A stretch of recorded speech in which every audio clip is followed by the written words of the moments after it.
Bueno, vamos a dar, así puestos de pie, paso a la palabra de Dios que viene a compartirnos nuestro pastor Mario. Pueden sentarse, hermanos, por favor. Y ahí en su lugar le invito para que abra su Biblia en la carta a los Hebreos, capítulo número 12. Voy a leer solamente dos versículos de este capítulo, el versículo 1 y el versículo 2. Sígame usted con su vista.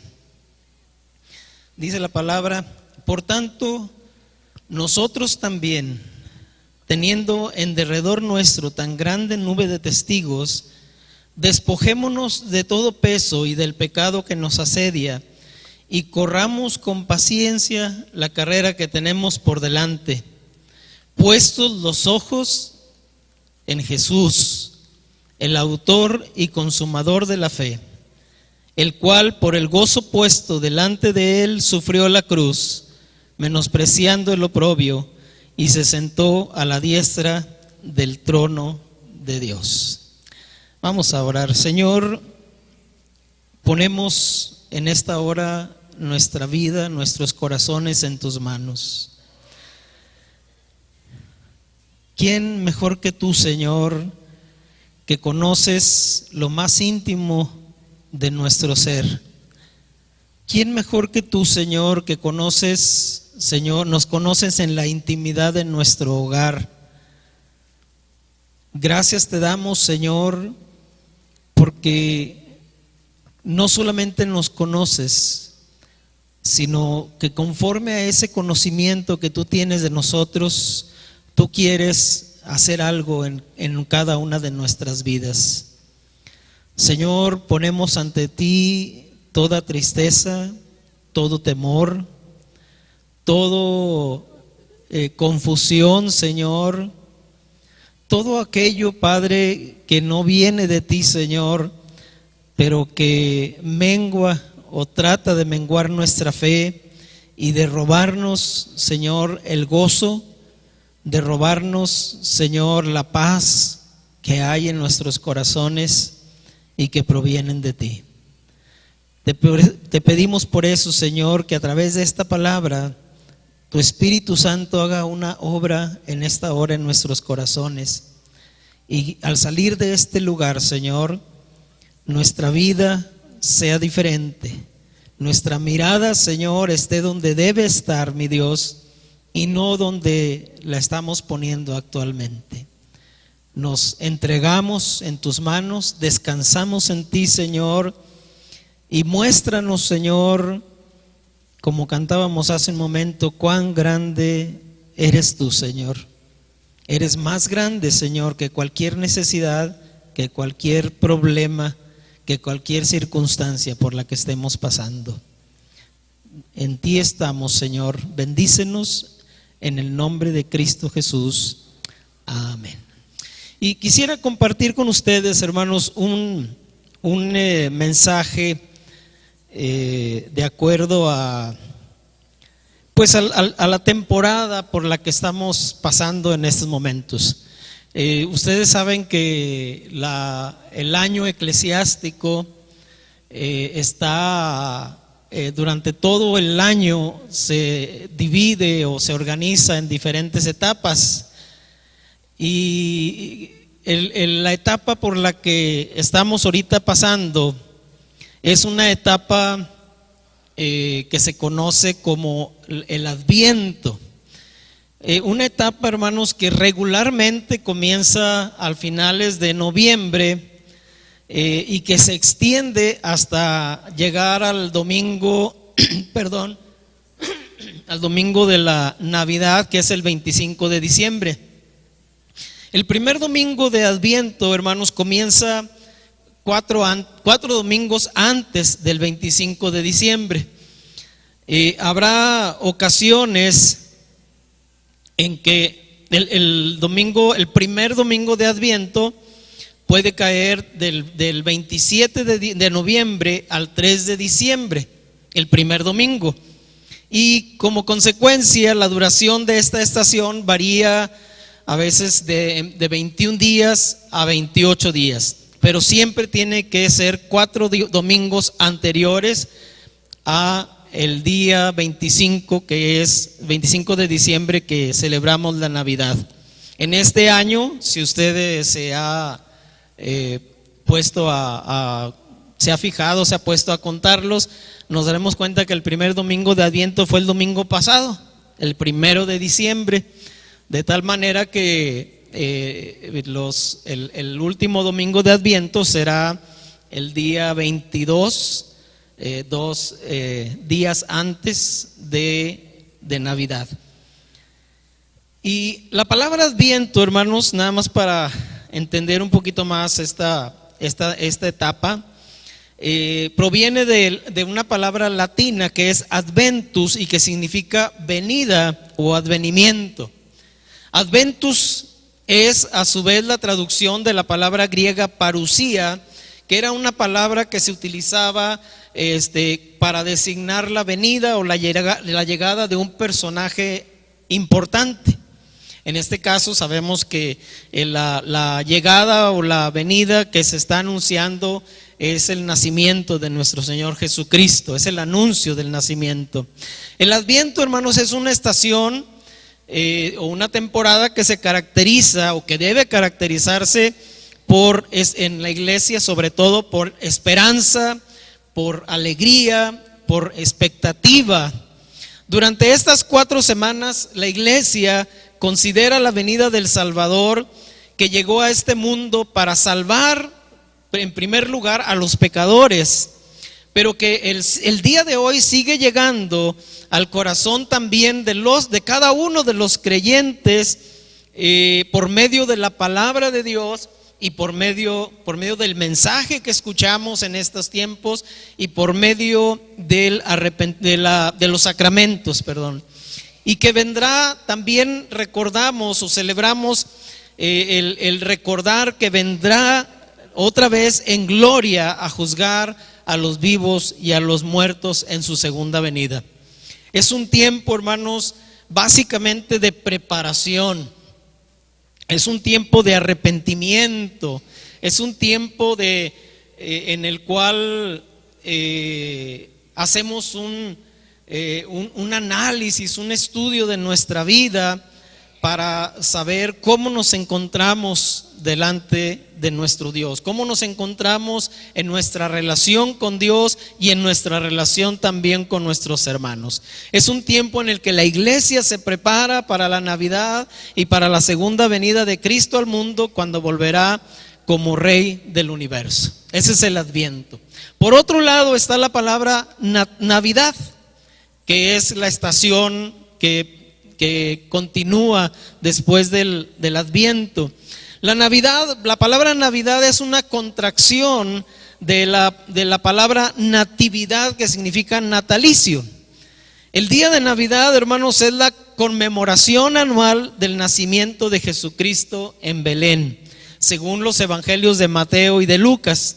La Navidad no se comenzó a celebrar precisamente el día que Jesús nació, sino que se comenzó a celebrar muchos años después en Roma, el 25 de diciembre, más o menos hacia el año 354 después de Cristo. Entonces, si usted se da cuenta, pues prácticamente más de 300 años después del nacimiento de Jesús fue cuando se comenzó a celebrar esta festividad. El primer día festivo de la estación de la Navidad, hermanos, se celebra el 25 de diciembre. Ese es el primer día de esta estación y celebra el día que Jesús nació en Belén, y se extiende, es una temporada corta, una estación corta que se extiende solamente por 12 días, ya que el día 6 de enero del siguiente año comienza la siguiente estación, que es la Epifanía, que recordamos principalmente con la aparición de la estrella y con la llegada de de los que se mencionan en nuestras Biblias como los magos de Oriente. Al igual que el Adviento, hermanos, la Navidad o la estación de Navidad es una época de alegría. Es una época que se caracteriza por el gozo, se caracteriza por pues los arreglos, ¿verdad?, coloridos, la música, tanto en la iglesia los himnos, ¿verdad?, como los villancicos o las canciones, ¿verdad?, que son alusivas a estas fiestas. Y para mucha gente es una época, como le digo, de alegría, de gozo, de fiesta, de reuniones familiares, de compras, ¿verdad? Pero no podemos negar que para algunas personas esta temporada, cada vez que llega esta temporada, cada año que llega esta temporada, en lugar de ser un tiempo de gozo, de alegría, de fiestas, es todo lo contrario. Es tiempo a veces de recuerdos, es tiempo de tristezas, es tiempo, hermanos, en los cuales resurge nuevamente algún dolor por alguna circunstancia por la que hemos pasado, a veces por años, o de crisis. Yo le pregunto en esta hora, ¿cuál es su condición? En estos días de Adviento, en estos días en los cuales estamos preparándonos para celebrar el nacimiento de nuestro Señor Jesucristo, sinceramente pregúntese a usted mismo, ¿cómo me siento? ¿Realmente celebro el nacimiento de Jesús? ¿O hay algo en mi interior, en mi corazón, en mi alma, en mis emociones, en mi espíritu, que no me permite celebrar de una manera gozosa, como veo a muchas personas esta temporada? Sobre todo, pues, cuando hemos perdido a un ser querido, ya sea por su partida de este mundo, o que hemos perdido, entre comillas, a un ser querido porque, pues, por la ley de la vida ya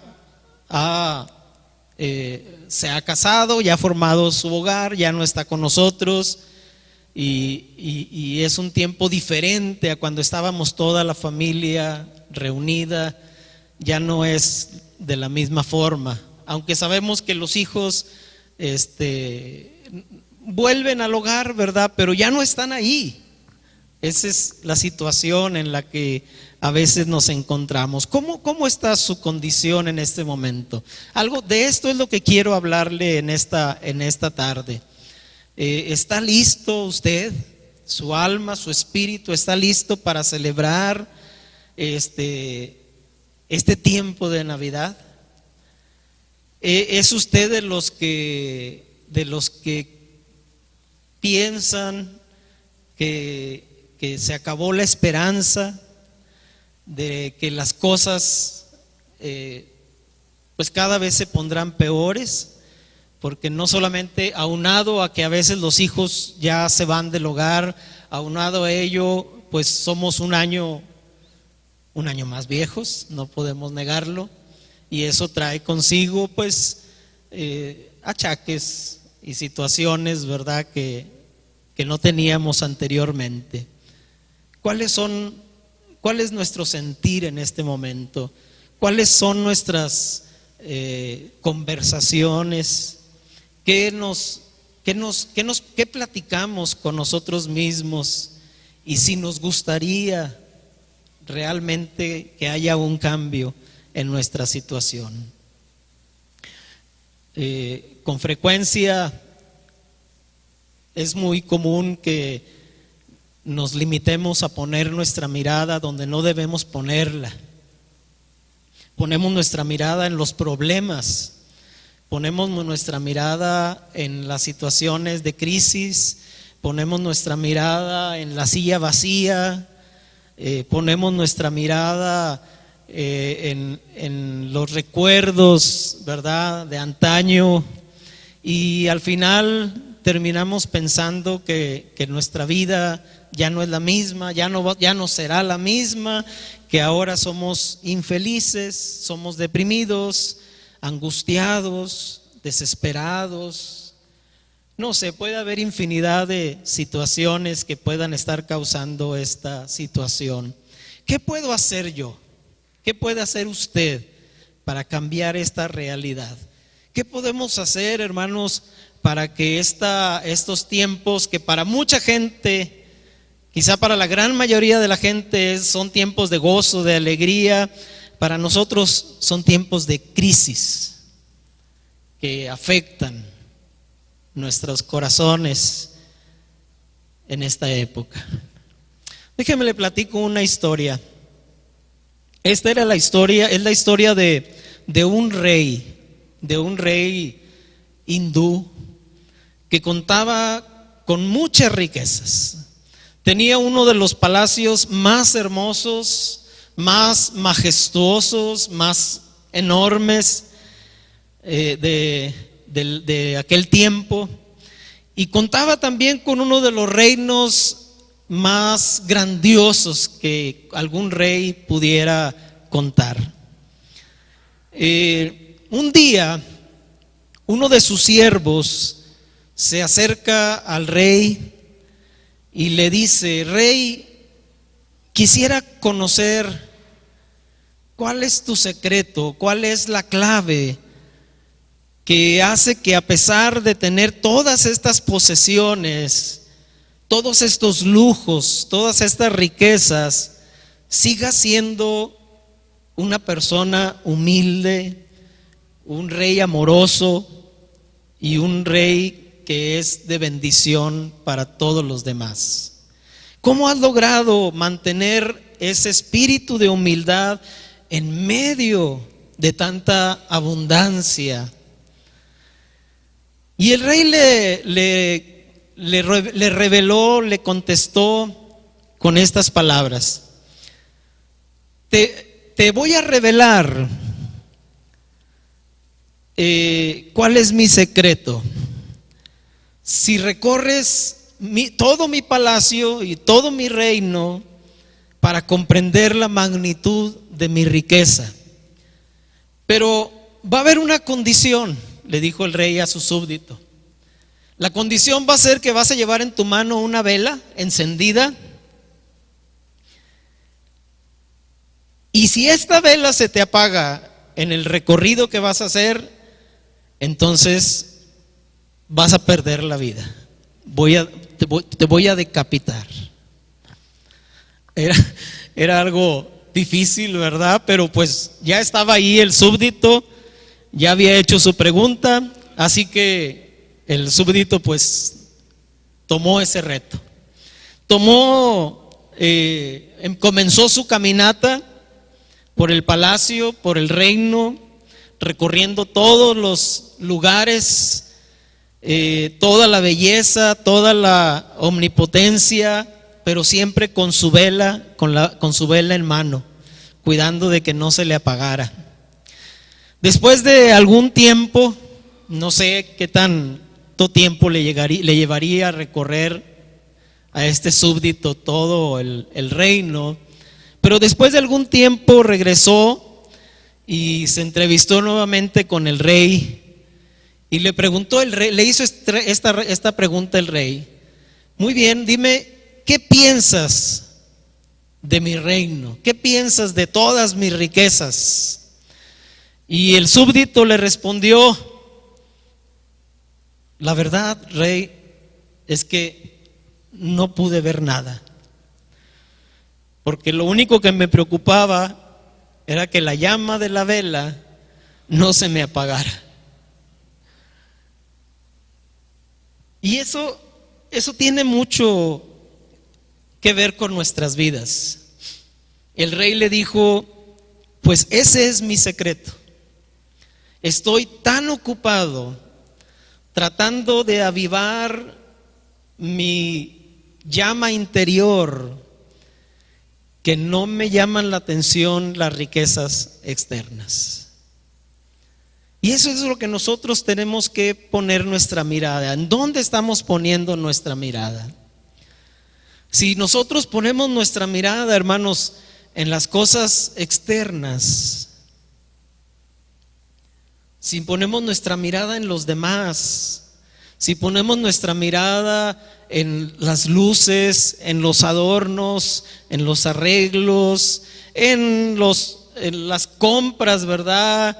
En las reuniones que tenemos, que participaremos o que tendremos que organizar, definitivamente puede llegar un momento en que nuestro espíritu, nuestra alma, no experimente el verdadero sentido de la Navidad.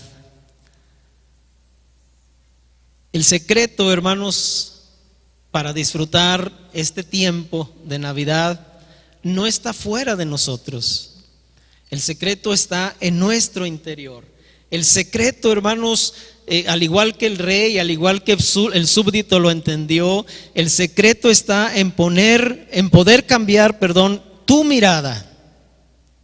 El lugar donde estás poniendo tu mirada y abrir tus ojos para contemplar lo verdadero, para contemplar lo que vale la pena contemplar.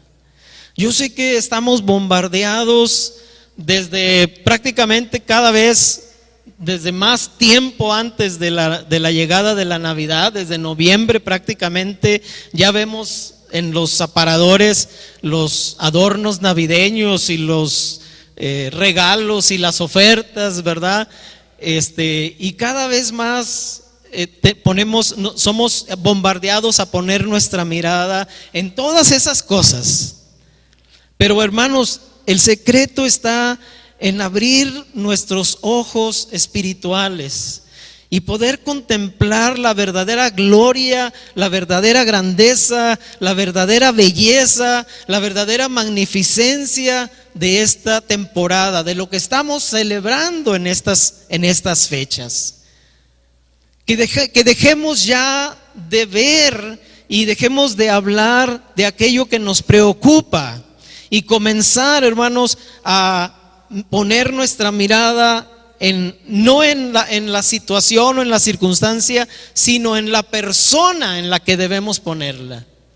Allí en el pasaje que leímos ahorita de Hebreos capítulo 12 dice muy claramente: teniendo en derredor nuestro tan grande nube de testigos, dice, despojémonos. Y ese es el secreto, despojarnos, no solamente del pecado, sino también de ese peso que a veces nos asedia.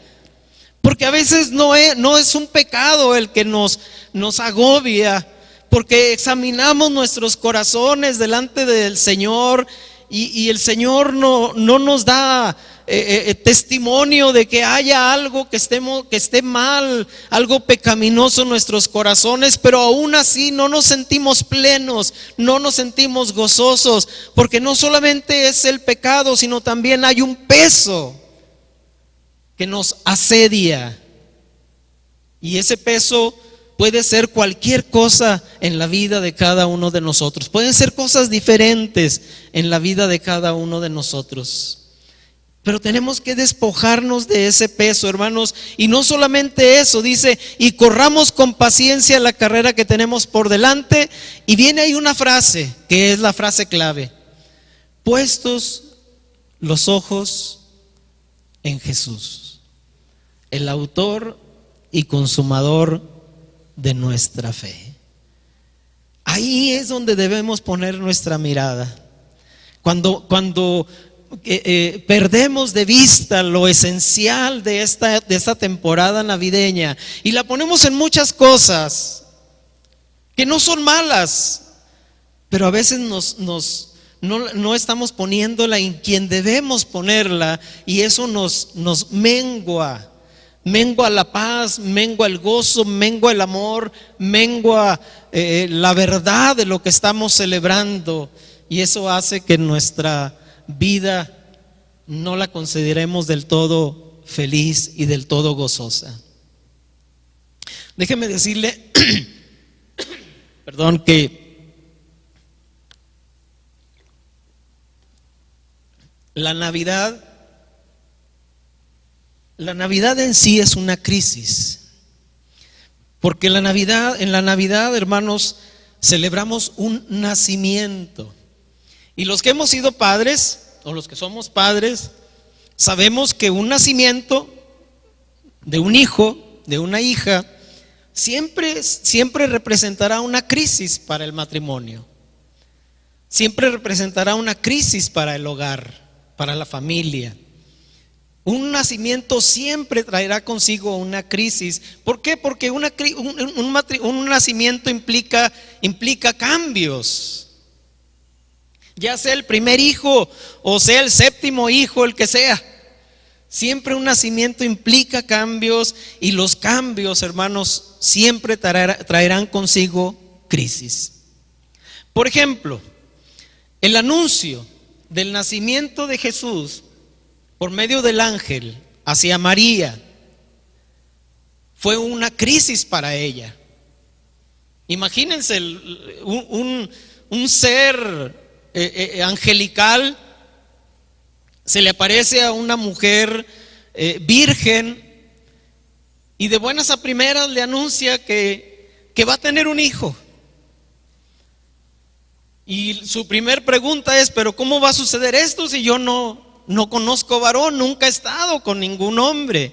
Eso implicaría una crisis. Ella era una buena mujer, era una mujer de fe, era una mujer que finalmente obedeció la voz del ángel, ¿verdad? La voz de Dios a través del ángel. Pero implicó una crisis en su vida, porque ella sabía que su vida corría peligro, porque la gente la iba a tachar de adúltera o de fornicaria, porque ¿cómo que iba a resultar embarazada sin haber estado con un hombre? ¿Quién lo creería? Y eso implicaba poner en peligro su vida. Y lo mismo para José, con quien estaba comprometida. También representó una crisis, porque él como varón, ¿cómo iba a quedar ante los demás? Él no podía mentir y decir: el hijo es mío, porque entonces ya se implicaba él en ese pecado de adulterio o de fornicación. Pero tampoco, como era justo, dice la palabra, tampoco quería infamarla, darle mala fama, y quiso dejarla secretamente. Para José también representó una crisis. Ahora, imagínense las familias de ambos. Imagínense a María yendo con sus padres, sus hermanos, que yo no sé cuántos, si tendría hermanos o cuántos hermanos tendría. Pero imagínense a María yendo con sus padres y con sus hermanos, diciéndoles: papá, mamá, hermanos, estoy encinta. Pero no se preocupen, porque es un hijo de Dios. ¿Ustedes creerían esto como padres, como hermanos? O los padres de José, diciéndoles, ¿verdad? José acercándose con ellos y diciéndoles: papá, mamá, mi prometida está embarazada, no es mío. Pero un ángel también en sueños me dijo que lo recibiera, que recibiera a María, porque lo que había en su vientre era del Señor, era de Dios. ¿Usted lo creería? Definitivamente era una decisión difícil, y eso representaba una crisis para todos, para José, María y las familias respectivas. ¿O qué me dice de su alumbramiento? Ya cuando 9 meses después, cuando nace ese niño, eso trajo consigo otra crisis. Ya que si usted ha leído la historia, seguramente la ha leído o la ha escuchado, ese alumbramiento no aconteció en situaciones o en circunstancias, vamos a decir, normales. No nació en una maternidad. nació pues podemos decir, en las peores circunstancias y en el peor lugar donde podía haber nacido un niño. Máxime el niño del cual estamos hablando, ya que sucedió en medio de un viaje que por motivos de un censo tuvieron que realizar José y María ya a punto de dar a luz. Tuvieron que realizar ese viaje. Tuvo que nacer en una ciudad extraña. No era su ciudad a la que estaban acostumbrados. Era una ciudad que, aunque ellos eran originarios de ahí, quizá tenían ya muchos años que no regresaban a su ciudad de origen, y era una ciudad diferente, era una ciudad extraña. Era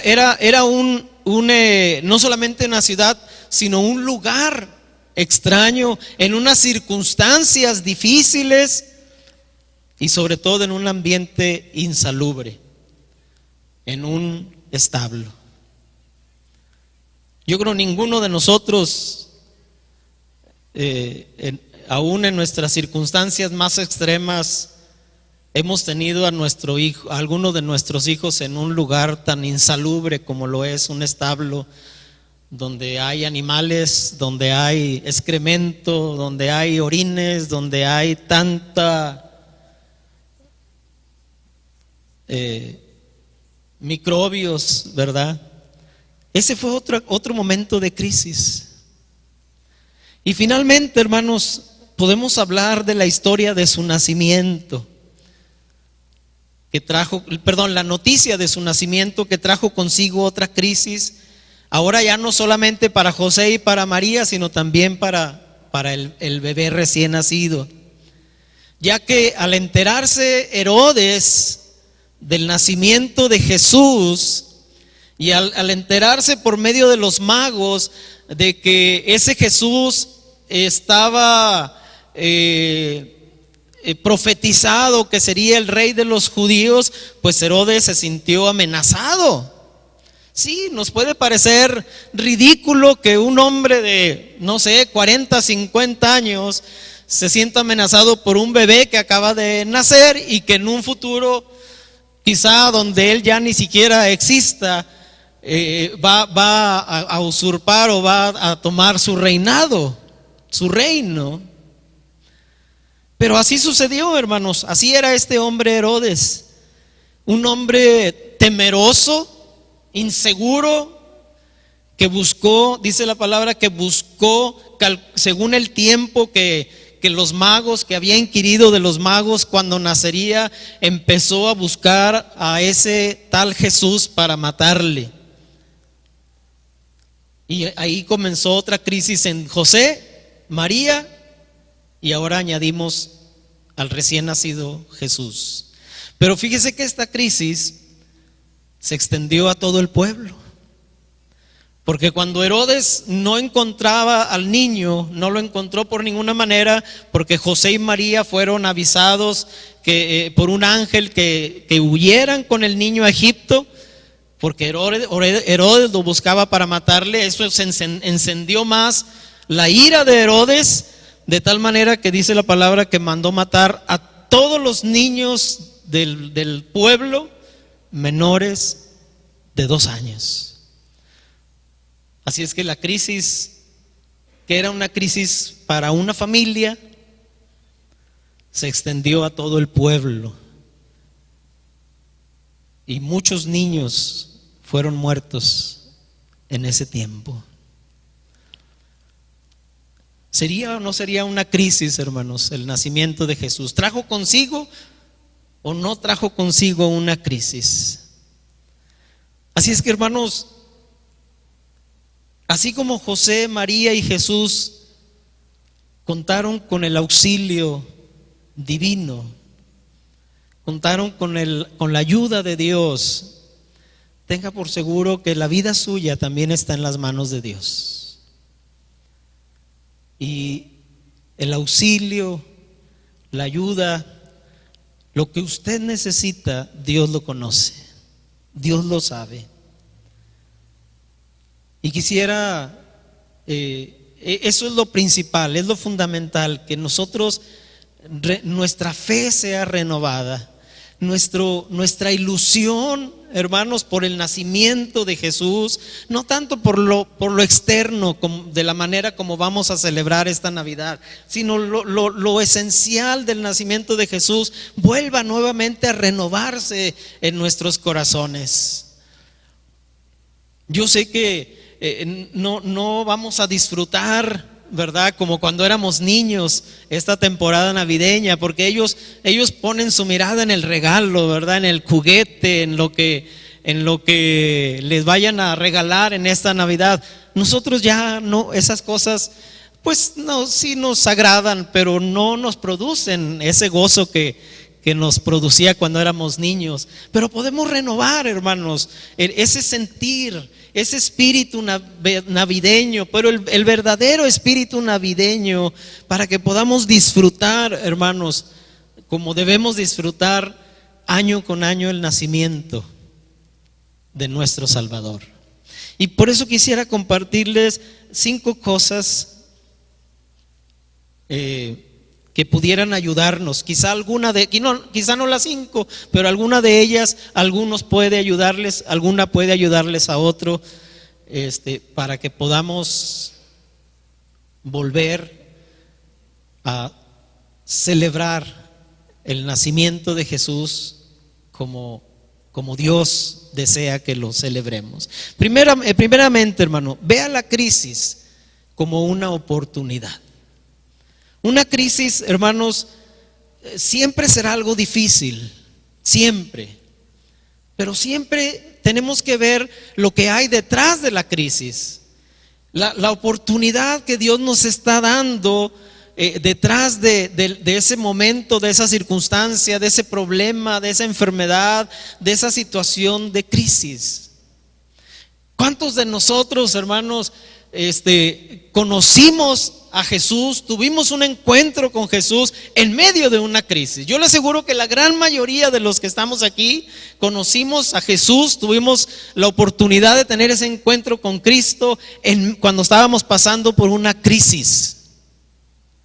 La mayoría de nosotros. ¿Por qué digo esto? Porque en medio de una crisis es donde nos acordamos de Dios. Cuando todo está bien a nuestro alrededor, hermanos, Dios es el último en nuestra lista. Porque tenemos todo, porque no necesitamos de nada.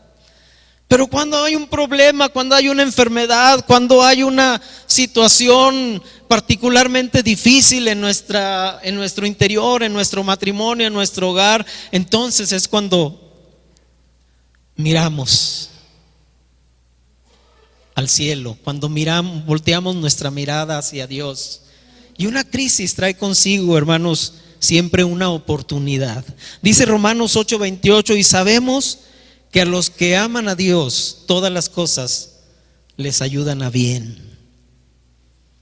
Y esto es bueno, porque habla de todas las cosas e incluye los momentos difíciles. Así es que pregúntese, ¿qué oportunidad me abre Dios a través de esta crisis? Esa es la primera pregunta que usted se puede hacer. En segundo lugar, quizá le va a parecer un poquito raro la frase, pero celebre su crisis. Pero ¿cómo voy a celebrar algo que me está trastornando? Bueno, celebre su crisis por un motivo. Porque la tribulación, dice la palabra, produce gloria. La tribulación, cualquiera que sea la tribulación, cualquier problema, cualquier enfermedad, cualquier situación adversa, siempre para los hijos de Dios, para los seguidores de Jesucristo, hermanos, siempre producirá una gloria en nuestras vidas. Mire, acompáñeme a Santiago capítulo 1, versículos 2 al 4.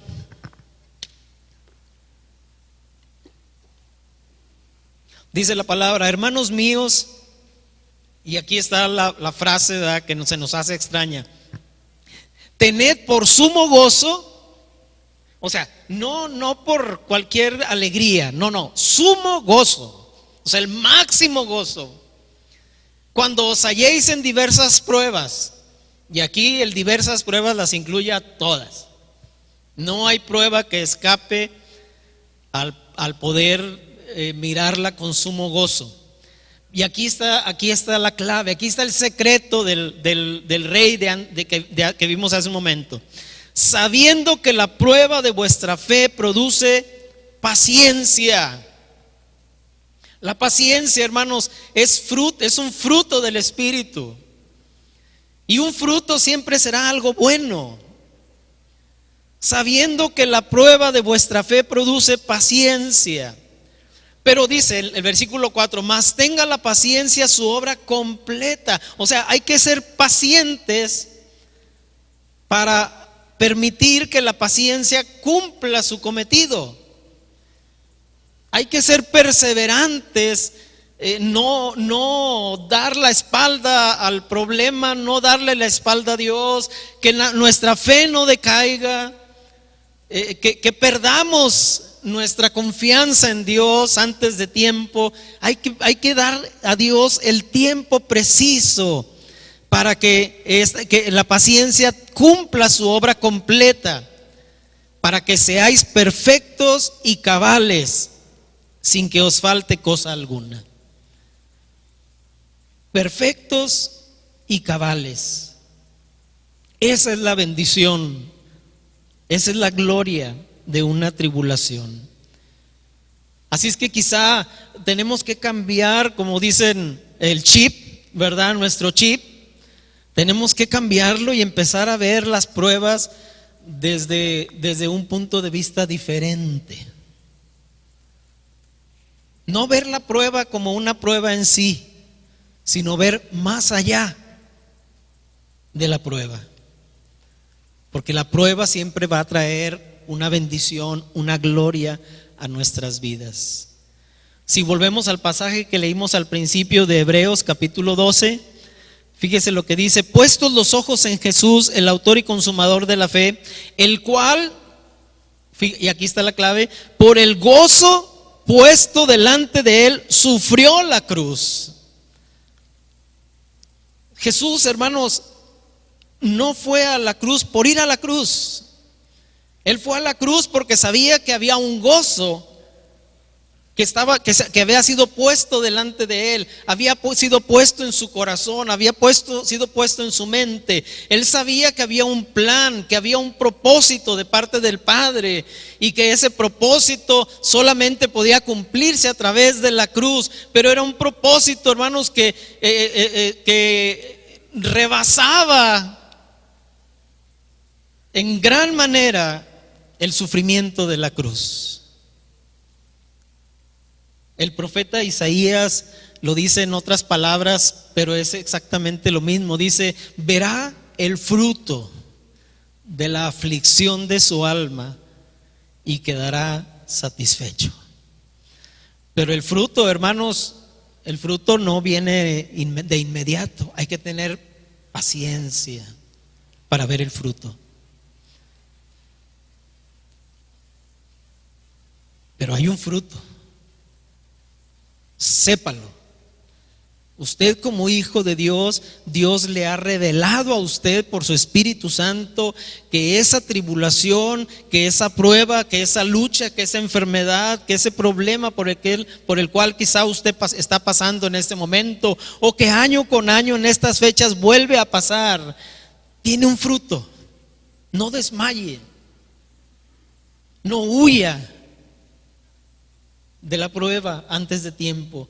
Permita que el tiempo se cumpla el tiempo de Dios para que se produzca ese fruto y le dé a usted la oportunidad de crecer personalmente, familiarmente, laboralmente, de acuerdo a la voluntad de Dios. En tercer lugar, busque yo le puse aquí un entrenador, un consejero, alguien que vea desde afuera su necesidad. Porque a veces nosotros estamos inmersos en el problema, tan inmersos en el problema que no vemos a nuestro alrededor, no vemos una solución. Pero cuando nos acercamos a alguien, ¿quién puede ser un consejero? Puede ser un hermano de la iglesia, una hermana que admiramos, un hermano, una hermana madura en su fe, maduro en su fe, en quien tenemos plena confianza para platicarle nuestra necesidad y que le pedimos su apoyo, su ayuda, su oración, pero más que su oración, le pedimos su consejo. ¿Cómo ve esa persona nuestra necesidad? Esa persona que ve no solamente qué está pasando, sino qué le está pasando a usted y qué es lo que usted puede hacer. ¿Qué es lo que usted en medio del problema no ve? Porque el problema lo agobia, lo ciega. Busque un consejero que le guíe, que le apoye, que le acompañe en la búsqueda de respuestas en esa travesía. En cuarto lugar, escudriñe los aspectos positivos. Encuentre esos aspectos beneficiosos que le trae la misma crisis y enfóquese en ellos. Cada etapa de la vida, hermanos, tiene su crisis, pero cada etapa de la vida también tiene su bendición. Solamente está en que lo busquemos, lo escudriñemos. Disfrute de todo lo nuevo que aparece en su vida. Porque hace rato le dije que las crisis regularmente se deben a los cambios. Y los cambios traen cosas nuevas. Y nosotros tenemos que adaptarnos a esas cosas nuevas. Y cuando nos adaptamos a esas cosas nuevas en nuestra vida, entonces es cuando somos bendecidos. ¿Qué nuevos elementos han aparecido en nuestra vida, en nuestra relación, en nuestras relaciones con los demás? Quizá son cosas nuevas en cuanto al tiempo. Ya no están los hijos con nosotros, pero ahora tienen más tiempo para dedicárselo el uno al otro. Es una bendición. Ya quizá aparecen nuevas personas, nuevas amistades, nuevas situaciones, circunstancias, nuevas actividades, nuevos talentos. Hay el que se jubila, por ejemplo, y entra en esa nueva etapa de su jubilación y cree que el mundo ya se acabó para él o para ella, ¿verdad? Pero descubre que tiene un talento, o empieza a descubrir un talento de tocar algún instrumento, de aprender a pintar, de aprender un nuevo idioma. Y ahí está una bendición. Saque a la luz todo lo que no pudo hacer, quizá por la falta de tiempo, por su trabajo, por su empleo, y es el tiempo de desarrollarlo. Descubra sus recursos y su potencial. La vida no se acaba. Y número 5 y último, sobre todas las cosas, enfóquese en crecer. ¿En crecer en qué? En crecer en amor, en gozo, en paz, en paciencia, en benignidad, en bondad, en fe, en mansedumbre y en templanza. ¿Cómo le llamamos? ¿Le conocemos a todo ello, hermanos? El fruto del Espíritu. Enfóquese en crecer en el fruto del Espíritu. Poco a poco, no es de la noche a la mañana, no es de un día para otro. Poco a poco, enfóquese en esa parte del fruto del Espíritu quizá con el cual ha estado batallando. Enfóquese en crecer en esa parte del fruto del Espíritu y vaya forjando su futuro.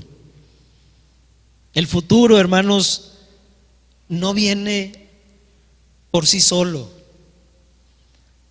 El futuro no está escrito. El futuro usted y yo lo forjamos. día con día, con nuestras acciones, con nuestras actitudes.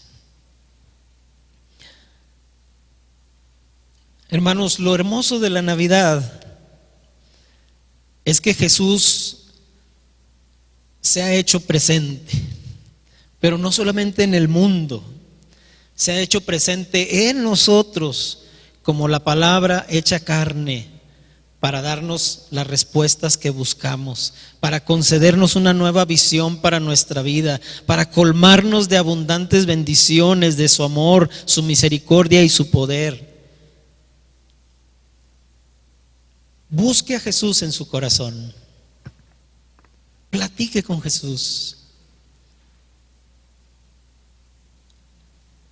Esta Navidad, hermanos, pongamos nuestra mirada o volvamos a poner nuestra mirada en aquel que quizá muchos de nosotros la hemos quitado, en Jesús. Y esforcémonos por lograr el futuro que tanto anhelamos, ya que Navidad es también un tiempo de reflexión sobre el gran amor que Dios tiene para con cada uno de nosotros. Y es un tiempo de reflexión en las promesas que Él ya ha cumplido con su primera venida, pero también en las promesas que están por cumplirse todavía en el mañana, en el porvenir. Pero una cosa, cuide sobre todo una cosa muy importante: cuide su vela.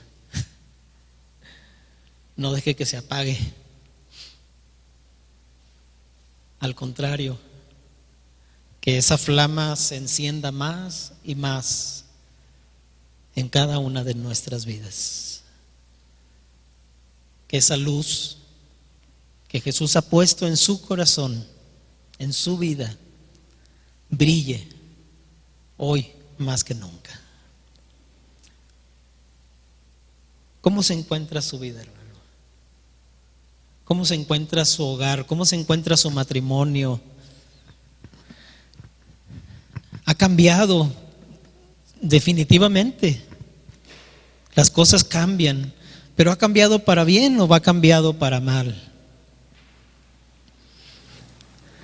Yo le invito para que nos pongamos de pie, y si alguien desea pasar aquí al altar, al reclinatorio, y traer al Señor su necesidad, adelante, con toda confianza, doble su rodilla. No le tenga miedo al Señor, al contrario, Él lo está esperando. Y no lo está esperando hoy. Déjeme decirle que a lo mejor lo está esperando desde hace mucho tiempo. Pero qué bueno que hoy usted ha escuchado la voz de Dios. Y hoy usted ha entendido que lo importante